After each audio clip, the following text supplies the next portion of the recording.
चरण में बैठ करके भगवान का परम मंगलमय स्वरूप पुरुषोत्तम मास की कथा, तीसरे दिन की कथा जो है आज मैं जो है वर्णन करता हूँ, सब भक्तों को सुनाता हूँ। गोपाल कृष्ण भगवान की जय। शोध की वर्णन करते ऋषियों, वो कन्या भगवान की, भोलेनाथ की घोर आराधना करने लगी। भगवान के एक एक रूप इतनी लीन हो गई। आत्मा त्वं गिरिजामती सहचरा प्राणम शरीरम गृहम्। एक रूप तदाकार हुई, आत्मा ही भोलेनाथ इस तपस्या में लीन हो गई। हे भोलेनाथ, मेरी आत्मा आप है, मेरी बुद्धि जो है ये गौरी पार्वती है, मेरे प्राण ही आपके सहचर हैं, और जब मैं सो जाऊं वो समाधि है। इस प्रकार से भगवान के सुंदर जो है स्वरूप को जो है दर्शन करती तदाकार हुई, और भगवान भोलेनाथ की जो है घोर तपस्या की। भगवान भोलेनाथ के जटामुकुट से शोभित अर्धचंद्र, भगवान ग्रीष्म में पंचाग्नि तापने वाले, हेमंत शिशिर में ठंडे जल में रहने वाले, इस प्रकार से भगवान की घोर तपस्या उस कन्या ने की। भगवान भोलेनाथ प्रसन्न हो गए। उस कन्या से बोलते, बेटी वरदान मांग, मैं तेरे ऊपर प्रसन्न हूं। वो कन्या बिना आंख खोले ही बोलती है, महाराज अगर प्रसन्न है तो पति दो, पति दो, पति दो, पति दो, पति दो। 5 बार बोली, 1 बार नहीं 5 बार। भगवान भोलेनाथ बोले वर दिया, लेकिन बेटी तू मांगने में थोड़ी गलती की। बोले क्या? बोले तू 5 बार पति पति बोली है, इसलिए तेरे को 5 पति हो गए। वो कन्या रोने लगी, महाराज संसार में कोई ऐसी स्त्री नहीं जिसको 5 पति हो। मेरे को 5 पति होंगे तो फिर जो है ना मेरा नाम रहेगा कि संसार में बदनाम होगी। भोलेनाथ बोलते, इस जन्म में नहीं, इस जन्म में तेरे को पति की प्राप्ति नहीं होगी। अगला जब जन्म होगा तो अग्नि से उत्पन्न होगी, और अग्नि को कोई दोषी नहीं कह सकता। गंगा को जो जीव समर्थवान होता है उसमें दोष नहीं देखा जा सकता। गंगा समर्थवान है, उसमें कोई दोष नहीं निकाल सकता। चाहे कोई संत नहाए या कोई पाप करके नहाए, कोई पुण्य करके नहाए, फिर भी गंगा को कोई नहीं बोल सकता कि शूद्र नहाया तो अपवित्र हो गई। सूर्य भगवान को कोई नहीं बोल सकता कि अपवित्र हो गए। अग्नि को कोई नहीं बोल सकता कि अपवित्र हो गई। थी बेटी, जब राजा द्रुपद पुत्र प्राप्ति के लिए यज्ञ करेंगे, उस समय अगले जन्म में तो जो है उनकी बेटी बन के आएगी। अब तो वो कन्या भगवान भोलेनाथ से वरदान प्राप्त कर ली, और प्राप्त करने के बाद भगवान के भोलेनाथ से प्रार्थना करी, प्रभु इतना बड़ा मेरे को इस प्रकार का आपने वरदान क्यों दिए। भगवान भोलेनाथ वर्णन करते, महा तपस्वी दुर्वासा ऋषि का तू अपमान किए। वो इतने समर्थवान हैं कि चाहे जो है जिनके सामने सारे देवताओं को झुकना पड़ता, वो आपको श्राप भी दे सकते थे, लेकिन आपने पुरुषोत्तम मास का भी अनादर किया और दुर्वासा ऋषि का भी अनादर किया। इसका ये परिणाम है कि तुमको जो है उनके विपरीत आपकी भलाई कैसे होगी। इसलिए जो पुरुषोत्तम मास का भक्त है वह पुत्र पौत्र धन से युक्त है, लेकिन जो उनकी निंदा करता है तो उनको जो है कहीं न कहीं, क्योंकि दुर्वासा ऋषि बोले थे कि तू मेरी बात नहीं मानी, पुरुषोत्तम मास की निंदा की है, इसका परिणाम होगा। और इस प्रकार के जो है ये दुर्वासा ऋषि का श्राप है तुम्हारे लिए, एक प्रकार का और ये बोल करके भगवान भोलेनाथ अंतर्ध्यान हो गए। वो बाला चकित हो गई। गोपाल कृष्ण भगवान की जय। शंकर जी के चले जाने के बाद कांतिहीन वो जो है कन्या श्वास लेने लगी, आंखों में आंसू बहाकर रोने लगी और रोते रोते बहुत काल व्यतीत हो गया। वो तपस्विनी काल के बस में, काल के गाल में समा गई। और जब दूसरा जन्म हुआ तो धर्मात्मा राजा द्रुपद के उत्तम यज्ञ से उसका जो है यज्ञ कुंड से उस कन्या का जन्म हुआ और उस कन्या का नाम द्रौपदी है। भगवान कृष्ण बता रहे कि वो तुम वही द्रौपदी हो जो पूर्व काल में तुमने इस प्रकार से पुरुषोत्तम मास का अनादर किया था और तुम्हारा विवाह स्वयंवर में हुआ। मछली की आंख बीधने से अर्जुन ने जो राजपुत्र तेल में देखकर ऊपर मछली की आंख में अपना जो है बाण मार देगा और वो बाण उस मछली की आंख को लगेगा, वही तुम्हारा वर्ण करेगा।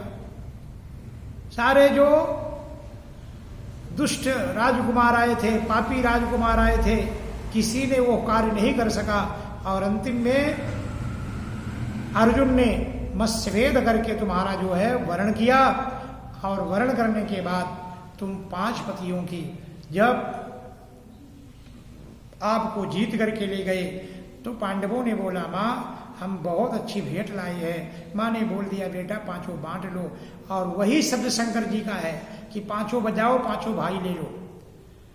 तो माँ का वचन और भोलेनाथ का जो है आशीर्वाद तुम्हारे तपस्या का फल, इसलिए तुम्हारे 5 पति हैं जो बैठे हुए हैं, ये 5 तुम्हारे पति हैं।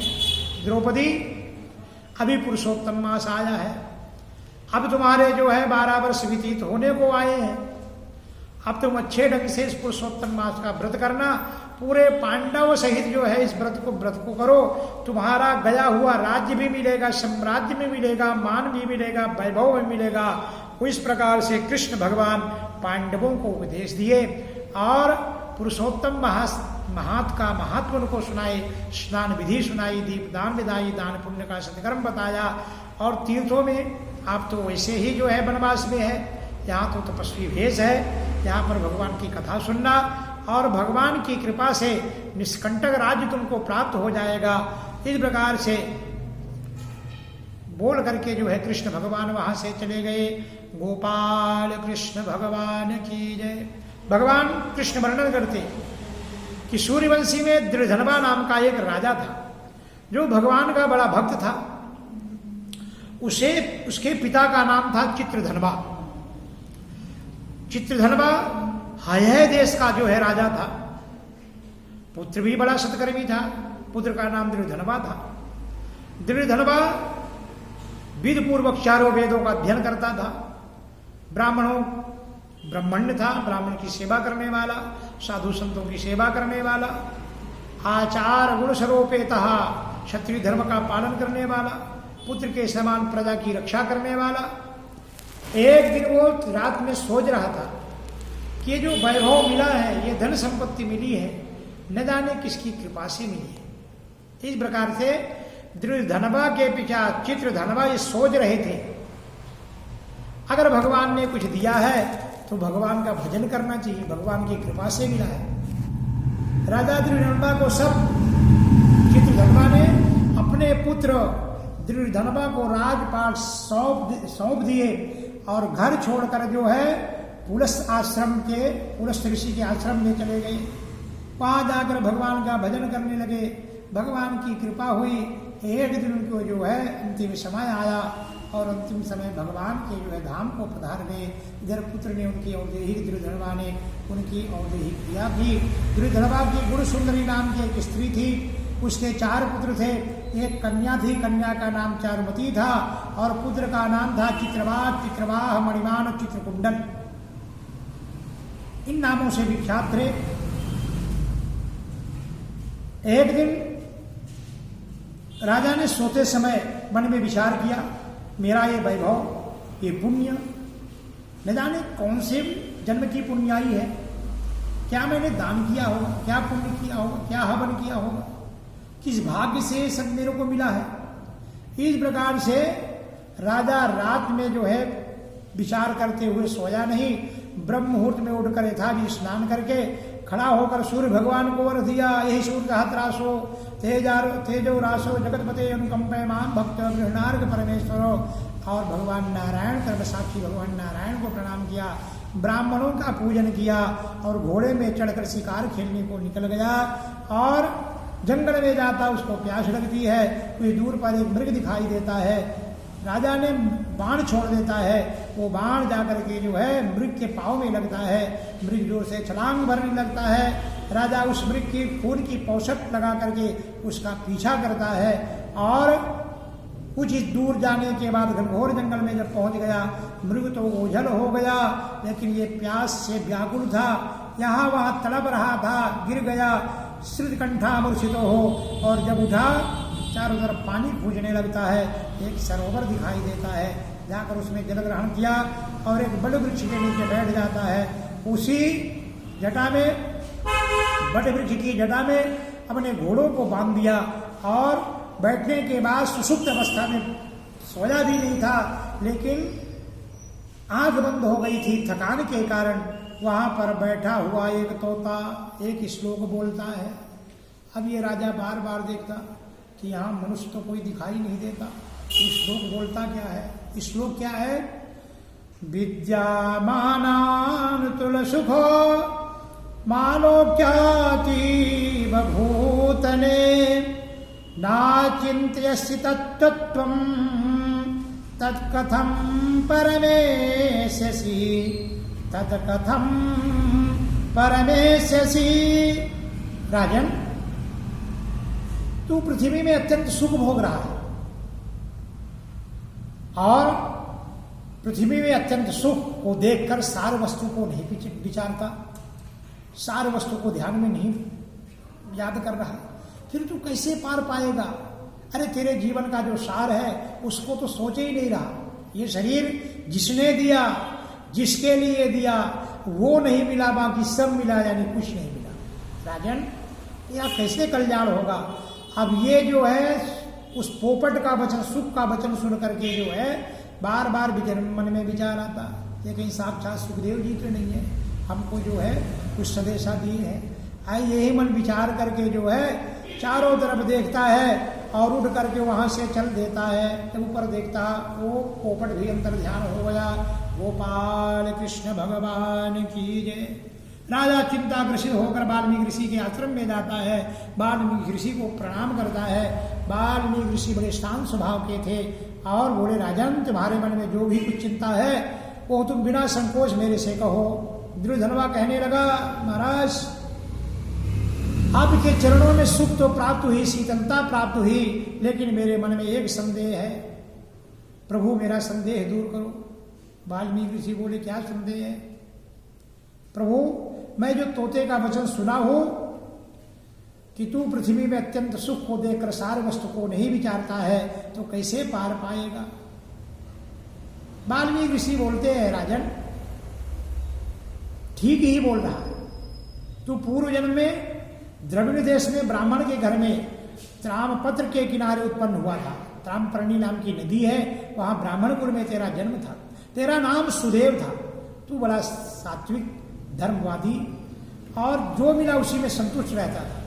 तुम्हारी स्त्री बड़ी पतिव्रता, गौतम ऋषि की पुत्री थी, इसलिए गौतमी के नाम से विख्यात हुई। गृहस्थ आश्रम के नियम का पालन आप अच्छे ढंग से करते थे। व्रत जब नियम तपा स्वाध्याय, ये सारे गृहस्थ आश्रम के नियम है, सारे नियमों को आप लोग पालते थे। लेकिन सिर्फ चिंता थी आप लोगों को, आपको संतान नहीं थी और संतान ना होने के कारण दोनों दाम्पत्य जीवन आप दुखी थे। एक दिन आप दाम्पत्य दोनों चर्चा कर रहे थे, देखो धन संपत्ति बहुत है, वैभव बहुत है, लेकिन अंतिम इसमें क्या होगा? धिक्कुलम, जिस धन में कोई खाने वाला ना हो, धन को धिक्कार है। बहुत बड़ी हवेली है लेकिन रहने वाले लोग ना हो तो हवेली को धिक्कार है। तो मेरे पास सब कुछ है, लेकिन विद्या है, ज्ञान है, लेकिन ये विद्याधन किसको कराएंगे, ये संपत्ति किसको देंगे, और मेरी मृत्यु हो जाएगी, इसलिए मर जाना अच्छा है, जी के क्या करेंगे। इस प्रकार से ग्लानि कर रहे थे और बहुत दुखी हो रहे थे कि मरना ठीक है। पत्नी समझाती है, प्रिय स्वामी, इस प्रकार से निराश नहीं होना चाहिए। आप जैसे सूरवीर को निराश नहीं हो शोभा देता, धर्म पर तत्पर रहना चाहिए। और पुत्र की इच्छा ये श्री भगवान हरिनाथ जगन्नाथ नारायण की कृपा से होता है। और धर्म पत्नी की बात सुनकर के जो है तामपर्णी के नदी के किनारे दोनों चले जाते हैं। वहां जाकर नदी में पत्नी की बात से थोड़ी सांत्वना हुई, गए तामपर्णी नदी के किनारे स्नान किए। तीर्थ में स्नान करने के बाद भयंकर जो है ना तप करने लगे और 4000 वर्ष तक इनने तपस्या की। तपस्या के प्रभाव से भगवान नारायण प्रसन्न हुए। गरुड़ में सवार होकर के भगवान नील में गजम प्रभो, भगवान नील में के समान जिनका स्वरूप चतुर्भुज, हाथ में शंख चक्र गद माला, इस प्रकार के रूप को देख करके जो है ना इनने ब्राह्मण ने प्रणाम किया, साष्टांग भगवान को प्रणाम कर दिया। गोपाल कृष्ण भगवान की जय। बाद में एक ऋषि कहते हैं विष्णु भगवान की स्तुति ब्राह्मण ने बड़े ढंग से किया। भगवान की स्तुति सुनकर भगवान गंभीर वाणी से बोलते हैं, बस तू घोर तप किया है और तू वरदान मांग ले, तेरे क्या मांगना है। सुदेव बोलता है, वो ब्राह्मण सुदेव नाम का जो ब्राह्मण बोलता है, वो अगर आप मेरे पर प्रसन्न है तो मेरे को श्रेष्ठ पुत्र दीजिए। भगवान ने उसके शरीर को देखे, उसके भाग्य को देखे और भाग्यम विलोक्यम में उसके भाग्य को विलोक कर बोलते हैं, सप्त जन्म अधिम चैव पुत्र नैव जनैव च। तेरे भाग्य में तो 7 जन्म बेटे नहीं है और तू तो जो है संतान मांग रहा। बोलता महाराज मैं तो एक जन्म के दुख से मर रहा था, आपने तो मेरी पीड़ा 7 गुना बढ़ा दी, नहीं तो मैं आपके सामने ही जो है प्राण दे दूंगा। भगवान बोले ऐसा मत कर। भगवान प्रसन्न हो गए और बेटा सुख तेरे जो है मिलेगा, तू दुखी मत हो। भगवान ने तेरे भाग्य में जो है मैंने बताया, लेकिन तू पुत्र के शोक में डूबा हुआ है, इसलिए ब्राह्मण तेरे को पुत्र जरूर दूंगा। और भगवान ने गरुड़ के कहने पर, क्योंकि भगवान तो बोल दिए कि 7 जन्म तेरे को बेटे नहीं है, लेकिन जब वो दोनों रोने लगे तो भगवान गरुड़ जी बोलते प्रभु ये ब्राह्मण पर कृपा करो, आप तो भक्त वत्सल है, दीन वत्सल भक्त वत्सल आप है, फिर इस ब्राह्मण पर कृपा क्यों नहीं करते हैं। गरुड़ के कहने पर भगवान जो है पुत्र देने को तैयार हो गए। गोपाल कृष्ण भगवान की जय। आज तीसरे दिन की कथा समाप्त हुई। राधे राधे।